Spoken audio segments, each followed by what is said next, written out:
It's the most watched trial in America, with some people actually holding parties hooked on every detail. ABC's Ryan Owens has the latest. You may go back to the jury room and begin deliberating. With that, 8 men and 4 women began deliberating the fate of admitted killer Jodi Arias. Monday morning, those jurors will return to the jury room where they spent just 45 minutes Friday afternoon. Fear, love, sex, lies, and dirty little secrets. During his closing argument of this sensational trial, Arias' attorney Kirk Nurmi made this startling admission. It's not even about whether or not you like Jodi Arias. 9 days out of 10, I don't like Jodi Arias. But that doesn't matter. What matters, he told the jury, is that Arias is not guilty of first-degree murder. The simple answer is that he attacked me, and I defended myself. During this 4-month trial, the 32-year-old has insisted she shot and repeatedly stabbed her ex-boyfriend Travis Alexander because she had to, that she was a battered woman who finally lost it. She simply snapped. If Miss Arias is guilty of any crime at all, it is the crime of manslaughter.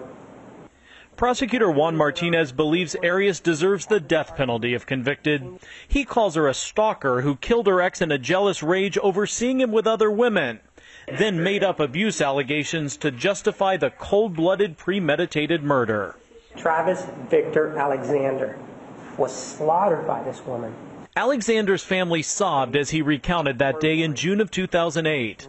Jodi Arias simply shut her eyes, knowing her fate is now in the hands of 12 people who could ultimately decide if she lives or dies.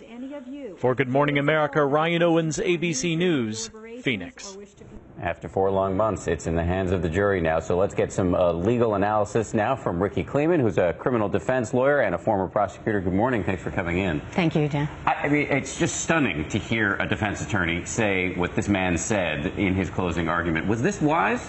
I think it's okay. I've heard it done before. I once even told a jury not to believe my client. It was okay if they didn't believe my client, because if you have a client who has lied, you may just not like her. I don't think it's a bad move. Can she, given everything we've learned about her during the course of the trial, can the jurors really give her a fair hearing? Well, they may not like her, just like their lawyer doesn't. But they may be able to assess the evidence. And remember this lawyer on the defense side is only looking for one juror to hang this jury, or perhaps more jurors to come back with something less than the first-degree murder charge. They want to save her life. That's the defense ploy here. They're not looking for an acquittal. All right, so let's walk through the options that the jury has right now.